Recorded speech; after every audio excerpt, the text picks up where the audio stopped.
exactly, and you know, it's one where every combat you're ever in could be your last. Oh. So there's always a sense of danger to it. So it is, and in the system, if you played any of the Chaosium systems, you played Call of Cthulhu, you've actually played RuneQuest. You played the core engine of it. Right, right.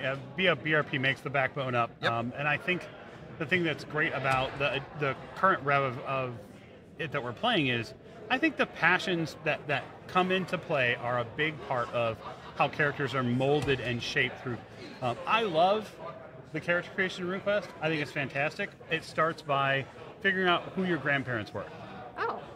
So you figure out your lineage first and go absolutely. from there. You do a mini game. So there's a mini game that you play where you figure out where am I in the setting, and what that teaches you as a new player is it lets you avoid reading the book. Mm-hmm. It lets you avoid learning, reading all this lore, and you end up experiencing just that part of the lore that's going to matter to you and your character.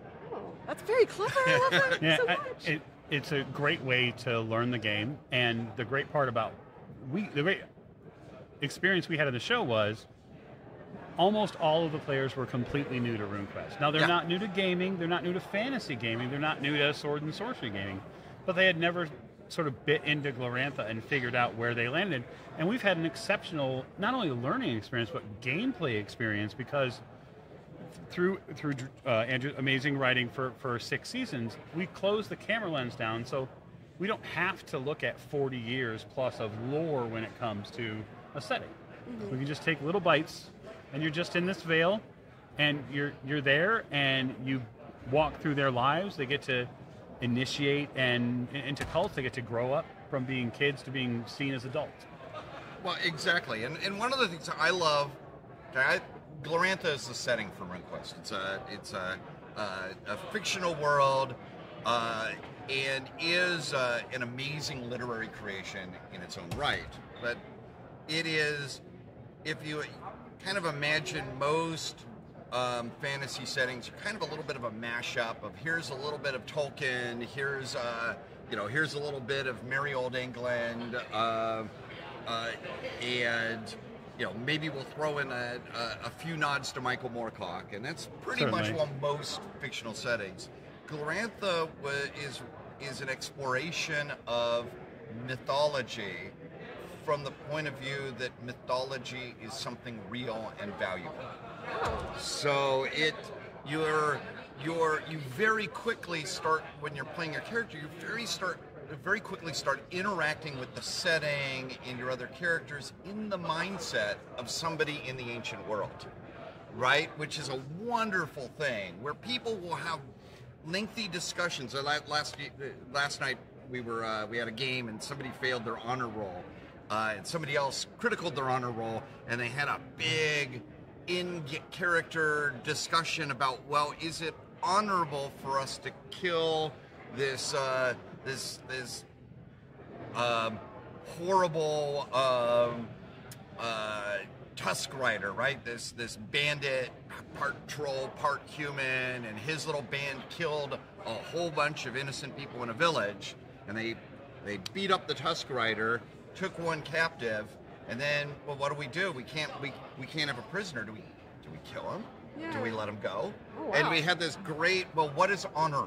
What is the honorable thing to do? Not what's the just thing to do, but we're both warriors. We both say, well, honor is important. What is the proper honorable thing to do? And it was wonderful. As a GM, I loved it because the players were interacting with each other and interacting with ideas of the setting, and the players loved it because they got to choose scenery and role play. Yeah, so it sounds like you kind of push the belief buttons a little bit on Yes. the characters' worlds and stuff like that. So that's is that like? Yes. What do I believe? At the risk of being playing into stereotypical tropes for Chaosium style players, sure. it answers the, what's my motivation? Yeah. Why am I doing this? Yeah, I think it's a question that comes up a lot when it comes to gameplay as we play through RuneQuest. And the great part is that there are answers. And then what I think our players have loved, and players in general of RuneQuest have loved, is getting to be a part of myths. Yeah. and getting to have your own part in it, right? And that could echo from previous myths that have gone on, and then the myth becomes yours and you take it, and it's your story.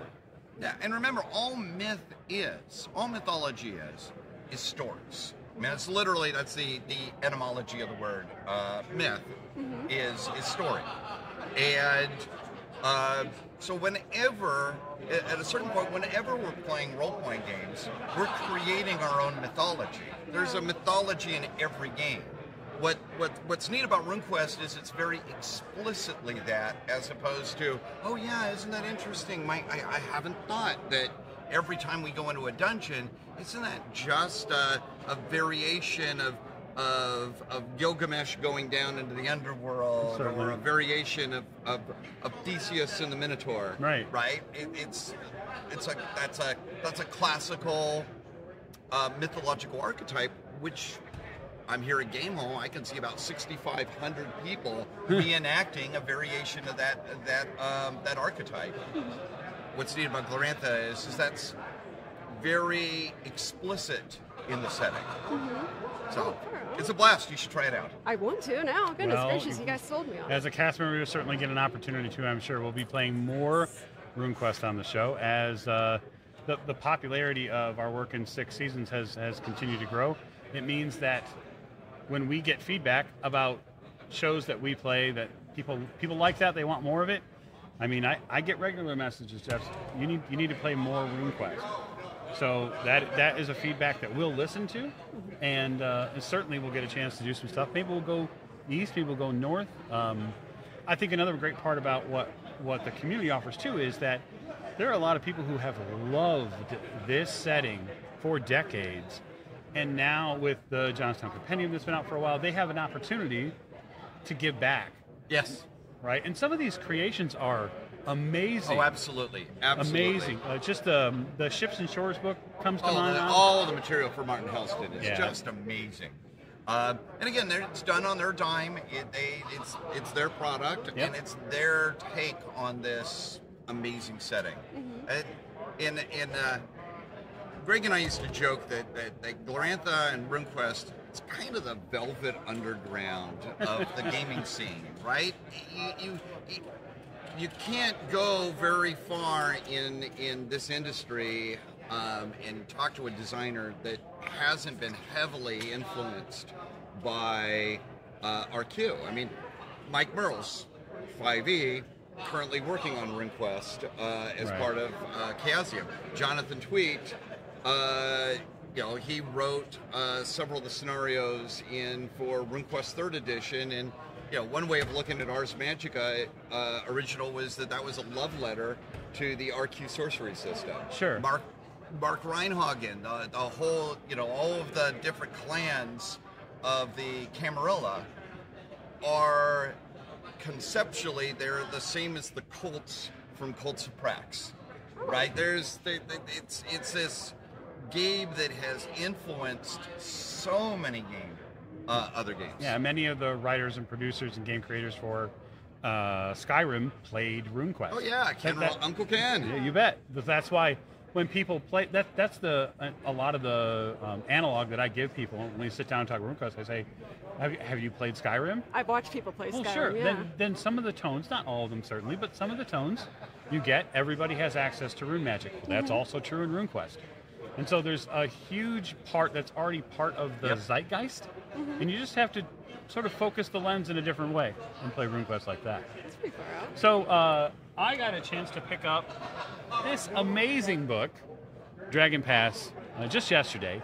And I want you to talk for a few minutes about the work that went into Dragon Pass. So like a lot of the stuff that I end up being the lead writer for, there was a lot of serendipity in the creation of this. So I was actually working with Matt Ryan, who's the lead cartographer for Chaosium. Yes. And one of the big projects we have is developing what we call the Master Map project, which is a set of maps that are in high detail that we can then use as the template for everything else we work on, whether it's a computer game or another book or whatever it is. And me being me, I started creating, for everything on the map, I created an entry into this. So, hey, there's this village. I need to give the village a name. Well, for me, as part of that process of creating a name for something, I usually have a story in mind.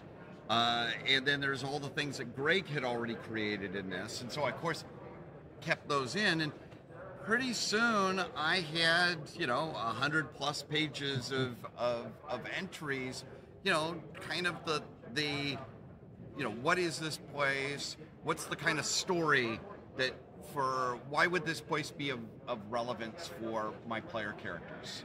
Right. And it came together, and at some point Jason Durrell, like with the Red Book of Magic, said, Jeff, that really needs to be a book. Yeah, so 100%. So I'll just show the camera here, so just so you can see it. An absolutely beautiful, beautiful book. Much like the Red Book of Magic, the cover is phenomenal. Oh yeah, that's Ossie Hikala, who is an amazing artist. I mean, working with him and Luik and Katrin, I think there's a lot from Mark Smiley did bunch of gorgeous interiors, and it's just fantastic art. I'm sure I've forgotten. Amazing art throughout it. You bet. So this begs the question. As we know, this is the year of the cults book. We've seen many cults books.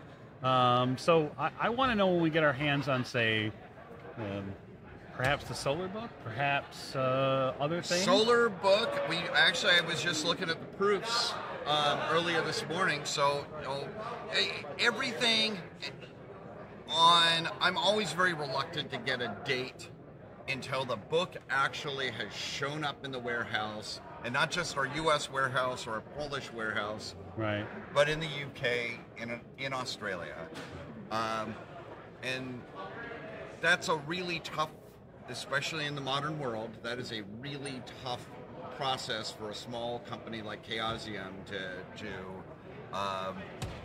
control. And really, what you learn is you don't have a lot of control over it.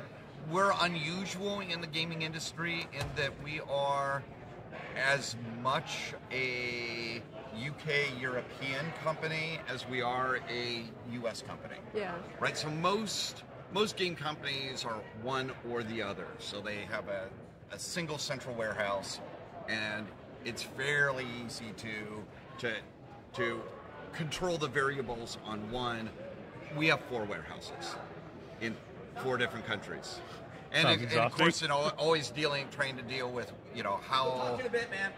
how to deal with things for Canada, because contrary to most Americans, Canada is not part of the United States, and it's not part of our shipping system. Nope. So, yeah, so you don't. But yes, it's at the printer. I've seen the proofs. Looks gorgeous. Excited, very excited for it. Yeah. As a creative, how do you express your vision to the rest of your crew to have one cohesive story or illustrations? So part of that is just making sure we, on RuneQuest and Pendragon, we have a very collaborative team. So we have identification.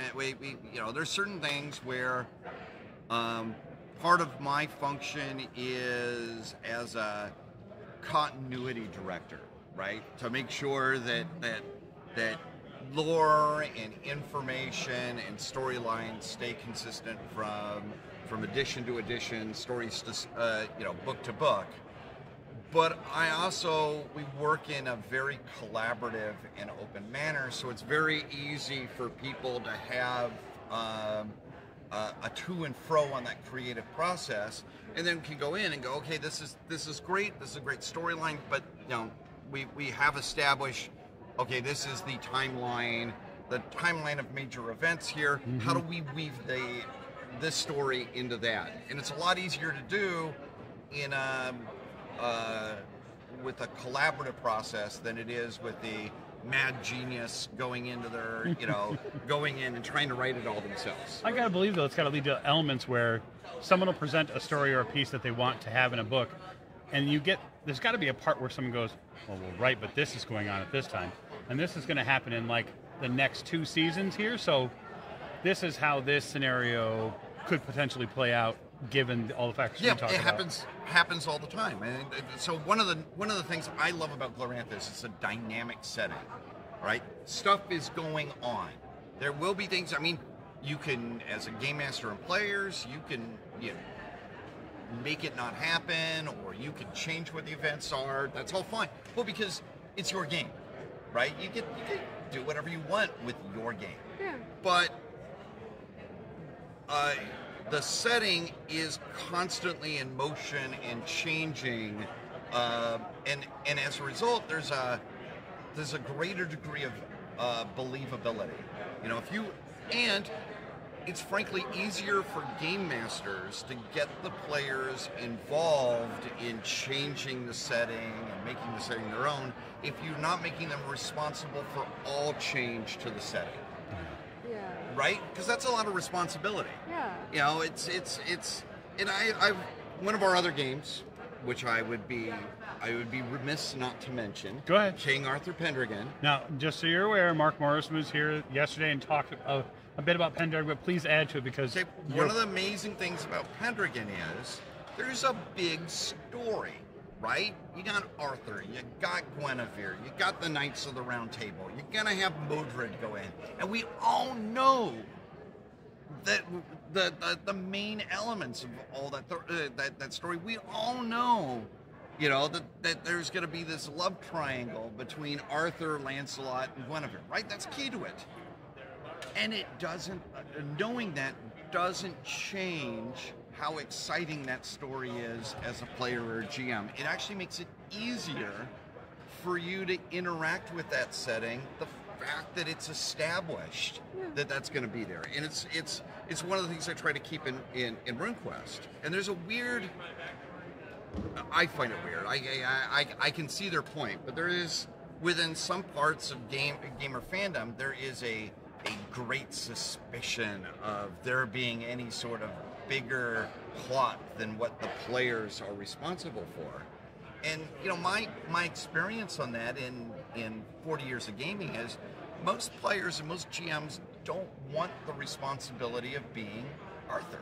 You don't want to play. Who wants to play King Arthur? Right. You want to play one of the Knights of the Round Table. Yeah. Right? Are the knights involved in Arthur's story? Of course they are. Yeah. But are they responsible for carrying that narrative load? No, I agree. We have seen an awful lot of interest in Pendragon. The Mark talked about the community, the new community. Yep. That's available now for folks who are interested in Pendragon. The starter set, I picked it up when it first came out. It looks beautiful. It's a fantastic. I mean, I find the opening scenario in the starter set, the Tournament of Swords, right, where you start, and this is the game starts with the pulling of the sword from the stone, right? So you're there, you're present at the beginning of the story, and immediately gets you into the action. Is one of the best openings, I think, of any campaign I think I've ever played in or taken a part of. Well, and to Chaosium's credit, the starter sets that they have available for all the different settings are really good. Well, thank you. Thank really you. Good. To me, the goal of a starter set is it's there as a all-in-one piece. If I want to take this setting and this game out on a test drive. It gives me enough that I can really take it out for a while. I can get a feel for the game. I can get myself immersed in the setting and in the storyline. And then, when I've worked my way through the 3 or 4 scenarios in the starter set, I'm hungry for more. Right? I think we do a pretty good job with that. Yeah, I think I would just say to anybody that's looking at Pendragon or maybe even looking at RuneQuest, I would offer the same advice I did to all of my RuneQuest players who eventually came over to 6 Seasons was get the starter set, look at some of the rules, maybe look at a little bit of the lore, and then play the solo quest. Yep. Play it, because it will teach you every single rule you'll need to interact with as you go, and you'll get that back and forth of someone's story. And the best part is that much like the Pendragon starter set is, what happens in the RuneQuest starter set is at a pivotal point in a grand part of the story. And so you'll get a chance to experience being there. And I think it's a great spark for adventure. So, and it is my favorite. It's the solo quest. One of the things I absolutely love about it is you could die, and that's fine. Yep. Nice. Yep. Totally fine. Stuff like that happens. Yeah, totally. Well, and that's, I think it speaks to the way combat is in RuneQuest 2, which is, it is very rarely to the death when it's between two, we'll just say, I guess humans. I think the Brew are obviously a little bit different. Chaos Monsters probably a little bit different sometimes, but nobody wants to continue to get stabbed. People are going to back down. I'm not going to discourage anybody's case. No, yeah, I want to get in the way of any of your characters. You want to get stabbed, go get stabbed. But yeah. Hey, different strokes for different folks. That's if right. If you're into being self-stabbed, that's cool with me. I think that what I mean to say then is that it's great that RuneQuest shows how deadly combat can be. Yeah. It can be over very quickly. Live by the sword, die by the sword. Yeah. Well, there's always another way, right? Yep. And there's always another way. So how do you inject those stakes into the game? How does a player feel that? Are there certain... Well, one of it is so all BRP characters, and let's start, you played Call of Cthulhu, right? Yeah. Okay, Call of Cthulhu characters are quite fragile, right? If anything, if I go as a Call of Cthulhu character and there's a gunfight, I can look at it and go, the average Cthulhu character, I got 12 hit points. If I get shot with a 45, well, that 45 can do 12 hit points of damage. So what does that mean to how dangerous I feel a Call of Cthulhu gunfight is? Yeah. Right? They're exciting because you don't know what the resolution of that fight's going to be. RuneQuest is very much that. It's the same system. So your average RuneQuest character has maybe, it's Bronze Age, your Swords and Sorcery. You have 13 hit points on average, maybe one more. But two good hits with one good hit with a sword can kill you, and that's actually what we imagine in real life. If I get stabbed with a sword, I'm not gonna be able to keep taking stabs with a sword. Yeah. Right? So you build in that sense of, God, my character is really fragile, and you also try to find hooks within the game and the character creation process where I, as a player, but I care about my character. My character is not a disposable, what's the joke from the old Gamers movie where the guy makes a photocopied stack of his character, and every time he dies, he just pulls out a new one, and 52 deaths later, he finally wins the fight. Okay. So you want to care about your character and about their story, but you also want to have that anxiety that, oh my God, my character might die in the story, and that creates that a really dynamic tension that makes it like, oh God, we're in a fight. This could be our last one. Yeah. Right, absolutely. Maybe I should, is there any way we could buy them off? Can we cut a deal? Can we maybe turn this, you're a good swordswoman. Maybe we can make a duel to the first blood, maybe? You guys cool with that? Because the combat is so much more potentially dangerous than it is in, say, 5e, where it's actually kind of hard to get killed. It is. And I think that's part of what makes RuneQuest, the stakes are what make it interesting to play on a combat level. So we're going to be out of time soon. So I'd love to have you back on the show. I would love to. Mike, I always love chatting with you, man. We'll be back. All right. So thanks, everybody. Thanks to Jeff Richards for joining us. And we'll see you soon. It was a pleasure.